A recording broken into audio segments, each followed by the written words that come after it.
The Lighthouse was directed by Robert Eggers, written by Robert and Max Eggers, and tells the story of two lighthouse keepers going to a remote, mysterious New England island in the 1890s. Thomas, played by Willem Dafoe, and Ephraim, played by Robert Pattinson. You know who Willem Dafoe is. He's been in a lot of shit. Robert Pattinson has done some good stuff since the Twilight series, but is most famously known as Edward from Twilight, though he's done a great job getting away from that in a role he didn't particularly care for since then.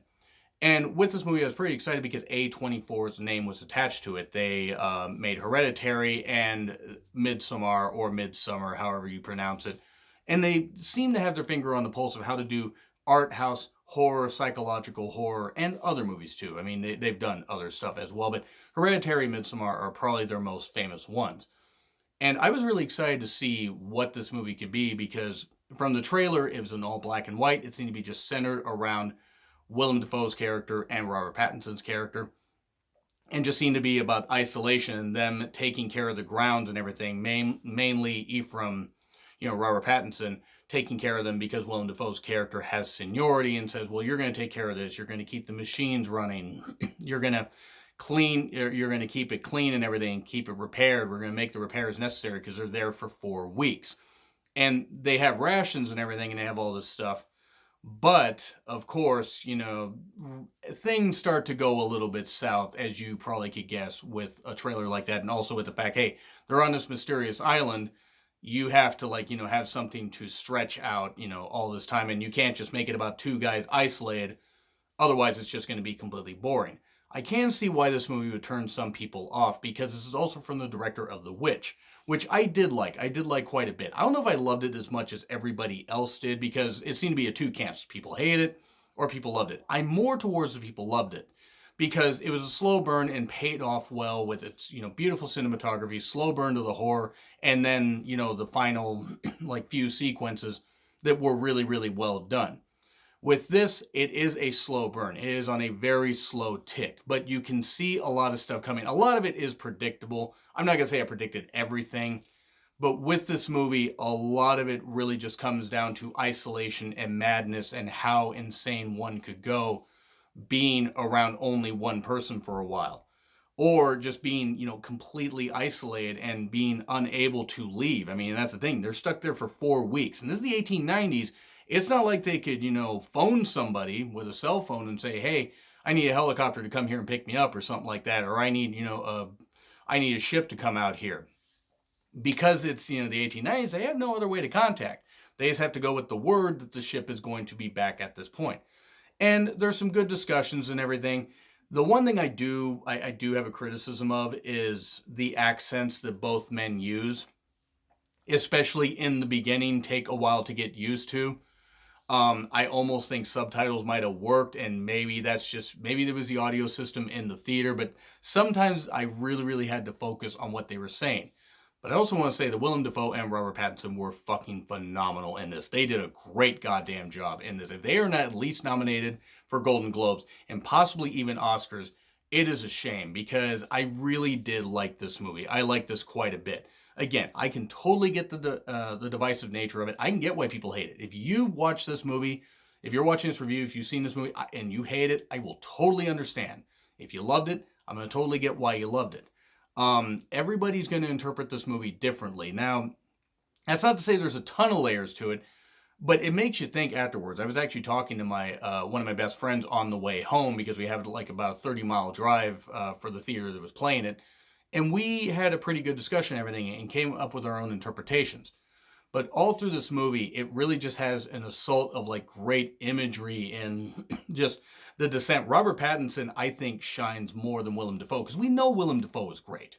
We do. And Robert Pattinson, again, has done well since Twilight. He has done well to get away from all that and has done a good job putting in some good acting performances. And this could be career-making for him. And it really is a well-acted, great movie where it makes you question a lot of things. It makes you question how much time has passed, what's actually going on, what's real, what's fake. It really does make you think about, what could possibly be going on. Are what we've seen is real? Is it real? Is it fake? What is going on with all this stuff? Holy shit, who's the bad guy? Are they both bad guys? What is exactly going on? And that's actually a refreshing take to have in a movie like this. And again, since it's from the director of The Witch, there's some layers to characters and stuff like that, while also not hammering you over the head with this stuff. Some people might think it's hammering you, and some people might think it's a show don't tell, or a tell don't show, depending on how they interpret it. But I personally love this movie. I thought it was great. Cinematography, everything was goddamn phenomenal. There were some issues. I think they could have maybe not done as much slow-mo. Sometimes I think the slow-mo was just done for the sake of padding. Sometimes I think they could have cut a few minutes off of it, as I felt they stretched out the story a little too much. But at the same time, I totally get why they did it, because it did have a payoff that really did work very well. So that's really all I'm going to have to say about that. So I'm going to get into spoilers here at about the 6-minute mark. But yes, go see this movie.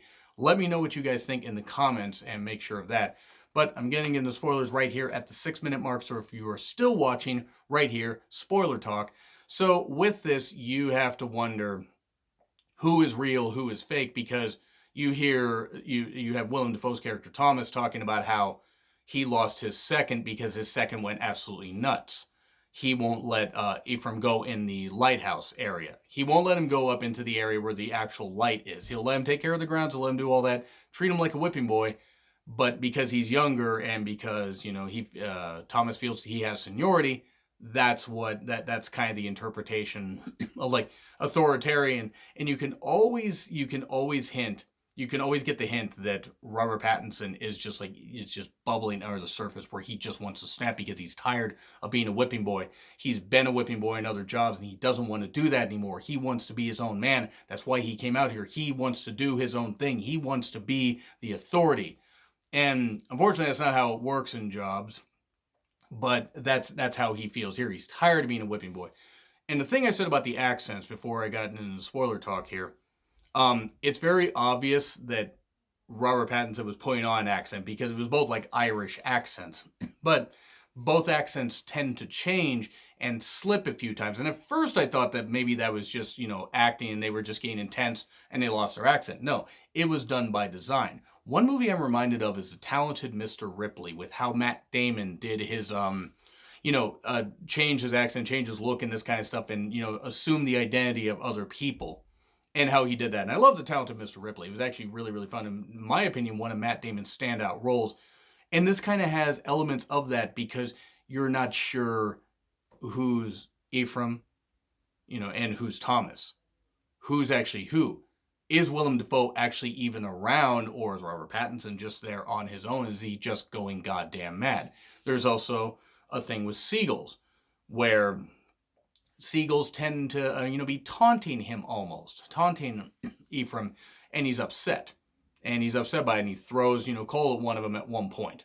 Well, it doesn't hit the seagull, rather. It flies away, and, Thomas is like, you shouldn't do that. Seagulls have the souls of sailors, they have past, and this kind of stuff. And you hear more story and this kind of stuff, and how they came to be. There was, Ephraim worked in a logging, for a logging company, or a logging distribution, and saw somebody die, one of his coworkers, and he didn't really care. He didn't have empathy for him. He just thought, well, I need a smoke. There's a lot of smoking in this, either cigarettes or corncob pipes. And I think that's probably where about a quarter of the budget went, was to the corncob pipes. But I kid. The acting, once again, is absolutely goddamn phenomenal. These seagulls do play a factor a lot later. One ends up dead in the water supply. One flies right in Ephraim's face. He gets upset and beats the shit out of it in a really, really cool moment, where you start to see that maybe the guy's got a lot of issues. Oh, and also there's a mermaid.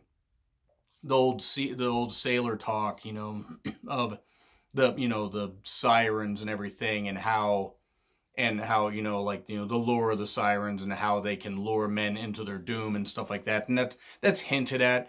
I don't know who the girl was that played the mermaid. I did not commit her name to memory, but this is her first role.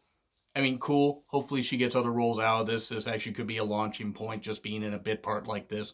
And there's also very few other characters. I think there's only 3 other characters that you see, and they're basically extras. You see 2 guys leaving as Thomas and Ephraim are arriving. And then you see somebody a little bit later on that Ephraim confronts that may be from his past, or maybe somebody that he's just imagining. It's a lot of madness and isolation and alcohol that fuels this movie. And the thing about alcohol is you have Ephraim saying that he doesn't want to drink, he doesn't want that. And why doesn't he want to drink? Well, then when he starts drinking is when all this stuff starts going down. So maybe he's imagining it. Maybe it's all crazy. Maybe it's psychosis. Maybe it's karma catching up to him. There's a whole lot to really unpack with this movie. And, of course, he ends up dead at the end. He ends up killing Thomas.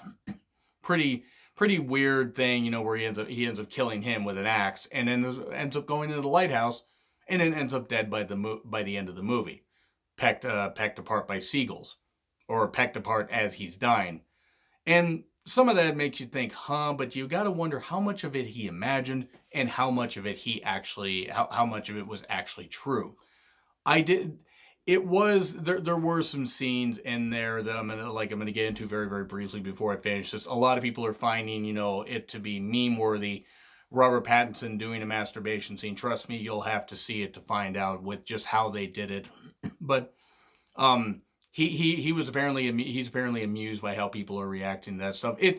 There was some dark comedy in this, but it did have this foreboding feel of just like something bad is about to go down, and these are not good guys, or one of them's not a good guy, or there may only be one of them around, and one could be a figment of the other's imagination. There's a lot that I really enjoyed about this movie. There were issues, like I said, you know, I thought the slow-mo was a little bit much. And you know, the long drawn-out shots, which sometimes are good. Some of them felt like padding, in my personal opinion. And the accents took a bit to get used to. And really, that's just a side thing. Now, as I've seen the movie, I totally get it, and I get why the accents first were as thick as they were, and then got less thick and then slipped. But really, some of the padding of some scenes is kind of what drew my opinion just a little bit lower. But I really still did enjoy this movie, and I gotta say, it's an A film. It's right up there with my favorite films of the year. So even though, yes, there are a few issues that I have, this is right up there. This is right up there with Us. I really enjoyed Us, and I still got some other movies to go see, like Parasite. It was from the director of The Host. I'm actually going to go see that this coming Friday, because it's finally getting a wide release. But I enjoyed The Lighthouse. Let me know what you guys think in the comments. Like, share, subscribe. Twitter handle in the description. I'm John Ritland. I'll see you soon.